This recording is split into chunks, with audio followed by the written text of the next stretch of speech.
कहा आज चाइना को सांप सूंघ गया, हवा निगल गई, जमीन खा गई, क्या हो गया चीमा साहब? ये सारे कहाँ इतना सन्नाटा क्यों है? हमारे यहाँ कहते हैं शमशान की शांति, तो ऐसी शांति क्यों है? मौजूदा चीनी सदर शी जिनपिंग की करप्शन के खिलाफ मुहिम के दौरान 10 लाख से जायद सरकारी अफसरान को चीन में करप्शन पर सजाएं सुना दी गई हैं।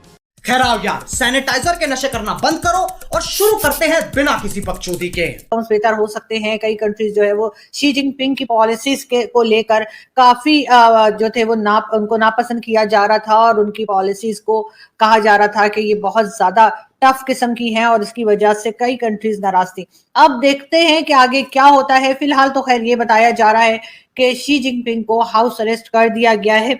इसके साथ साथ पीएलए की जो मिलिट्री यानी चाइना की जो मिलिट्री है उनकी गाड़ियां जो है वो भी बीजिंग की तरफ रवाना हो गई हैं और जो गाड़ियां हैं वो चल पड़ी हैं बीजिंग की तरफ। और साथ साथ ये भी कहा जा रहा है कि पीएलए ने जो है पूरा टेक ओवर कर लिया है और कंट्रोल कर लिया है चाइना को, और अब चाइना जो है एक तरह से मिलिट्री के अंदर है और पीएलए जो है वो फुल कंट्रोल करके वहां पे बैठे हैं और शी जिनपिंग हाउस अरेस्ट है फिलहाल। और उनको ये भी कहा गया है कि जी वो किसी भी तरह से जो है चाइना छोड़ के जाने की कोशिश ना करें, किसी भी दूसरी कंट्री में जाने की कोशिश ना करें। इस किस्म की बातें भी की जा रही हैं।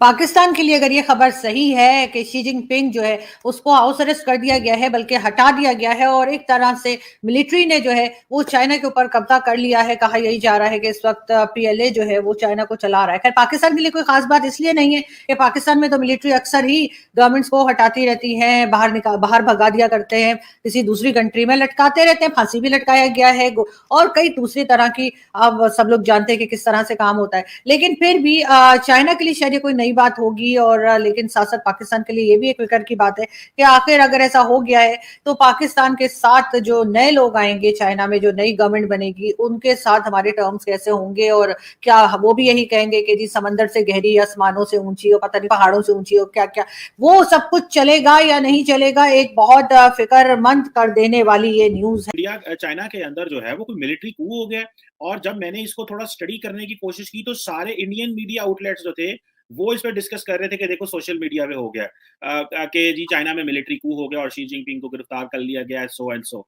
आपके पास इसकी क्या इन्फॉर्मेशन है, ऐसा क्या हुआ और ये इन्फॉर्मेशन कैसे बाहर आई? आप तो थोड़ा स्टैटिस्टिक्स डाटा के बंदे हैं और फैक्ट्स एंड फिगर के बंदे हैं, जरा हमें थोड़ा सा जो है वो हेल्प करें अंडरस्टैंड करने में इस इशू को। देखिए चीमा साहब, सबसे पहले शो पे बुलाने के लिए धन्यवाद और आपका अंदाज तो क्या सबसे अलग है। आज भी इसकी भी आपने गुगली बनाई डाली कि भाई भारत फेक न्यूज़ चला रहा है। सबसे पहले तो चीमा साहब आपका आयरन क्लैड ब्रदर है, आपका ऑल ब्रदर फ्रेंड है, आपका लंगोटिया खबर आपके पास होनी चाहिए चीमा साहब। आज तो आप हमें बताएं कि आपके आयरन क्लैड ब्रदर और लंगोटिया यार के साथ क्या रहा। चलिए कोई बात नहीं, हम बता देते हैं। देखिए चीमा साहब, अभी जो खबर है मतलब दीज आर अभी जो ट्रेंड्स हैं, जो चीजें वहां से खबरें निकल के आ रही है। आप जानते हैं चाइना में कोई चीज ओपन तो होती नहीं, बट जो दुनिया भर के मीडिया में जो ट्रेंड्स है, जो सोशल मीडिया पे ट्रेंड्स है, जो हर जगह ट्रेंड्स है, they are indicating something is wrong in China and possibility is this. देखिए कंफर्म या डिनाई तो गवर्नमेंट करती है ना, आप कर पाएंगे ना मैं कंफर्म करूंगा। और बट जो भी हम बात करेंगे will talk on the possibilities. Is this possible और this should be straight way thrown to the dustbin? यार ये तो संभव ही नहीं, it's not possible, it's not waste time on it. That is a discussion we will have. देखिए चीमा साहब, आप और हम बहुत शो कर चुके हैं चाइना में, बहुत बात कर चुके हैं। चाइना की इकोनॉमी की हालत हमें पता है, ठीक है जी। अब सबसे पहले जो सबसे इंपॉर्टेंट पॉइंट जो मैं आपके हर शो पे कहता रहा चीमा साहब, टालते रहे। मैं आपको कहता रहा ये आपका बेस्ट फ्रेंड चाइना छोड़ के क्यों नहीं जा रहा? ऐसा क्या गोंद लगा है जो उसको छेड़ने में डर लगता है? और जब एससीओ हुआ तो मैंने आपको ये भी बोला, मैं कहा चीमा साहब मोदी जी के डर से ये गया एससीओ। ये एससीओ भी नहीं जाता, इसको लगा था कि मोदी जी मेरा प्लेटफॉर्म हाईजैक कर लेंगे, इंडियंस हमारा एजेंडा रूल करेंगे तुम्हारे बनाए हुए एससीओ में, इसीलिए गया और केवल एससीओ में गया। और देखिए एससीओ से आते-आते क्या घटना घट गई।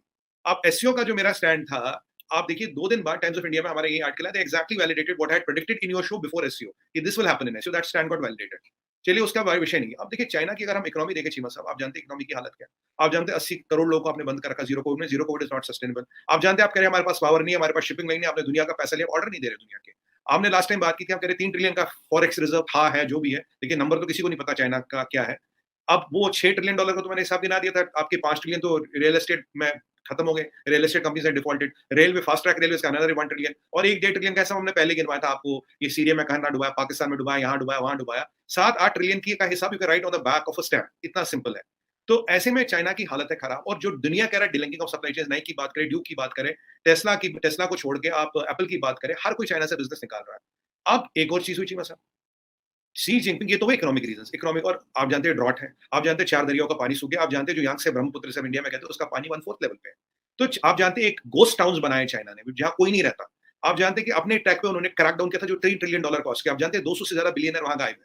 जैक मा पैदा हो गया था। जैक मा की हैसियत एक स्टेटमेंट देने से पहले against Chinese communist party 350 billion थी और वो 30 बिलियन में आ गई। आजकल इसराइल गया हुआ कुछ सेब संतरे के ऑर्गेनिक खेती सीखने, तो अच्छा पैदा वापस आ गया, नहीं तो चाइना में तो कोई वापस आता नहीं। आप जानते हैं आपने पॉलिटिकल एक्सटॉर्शन किया था, आपने चाइना के 4 लोग रख लिए, वो हुआवे की जो रिंग जिंगफाई है उसकी बेटी जो है, जो एक्स-पीएलए का जनरल है, उसको छोड़ दो, तब मैं आपके डिप्लोमेट छोड़ूंगा। पॉलिटिकल एक्सटॉर्शन भी चाइना कर चुका है। अब जब दुनिया भर में ये करा चाइना को भगाओ, चाइना से बिजनेस हटाओ, सब हटाओ, चाइना की इकोनॉमी पे बहुत जबरदस्त प्रेशर है। अभी तो यूके में क्वीन के फ्यूनरल में इनको नहीं आने दिया, शी को वो विजिट कैंसिल करना पड़ा। अब उसने ये कैंसिल किया, क्या हुआ ये दूसरी बात है। ये हुए इकोनॉमिक कारण, why there is a problem in China, right? आप और हम भी सोच रहे हैं यार ये कौन सा वेरिएंट आ गया जिसमें आपने 80 करोड़ लोगों को बंद कर रखा, क्यों बंद कर रखा? अब जियोपॉलिटिकल रीजंस पे आते हैं, इकोनॉमिक हो गए, जियोपॉलिटिक्स पे आते हैं। देखिए, चाइना ने धमकियां दी पेलोसी को लेके, और आपने हमने बात की थी, अमेरिका ने प्लेन उतारा, मैंने चीमा साहब इनकी लड़ने की औकात नहीं है, ये नहीं लड़ पाएंगे। ये गत्ते के जहाज उड़ा सकते हैं, अमेरिकन एयरक्राफ्ट कैरियर को छू नहीं सकते। उसके बाद एक और डेलीगेशन आता, उसके बाद एक और डेलीगेशन आता। अब उसके बाद स्ट्रेट्स ऑफ ताइवान में अपना यूएस अपने डिस्ट्रॉयर चलाता है, कनाडा चलाता है, यूके चलाता है, हर कोई, इनफैक्ट यूएस तो हर महीने 2 बार डिस्ट्रॉयर चलाता है, ये कुछ नहीं कर पाए।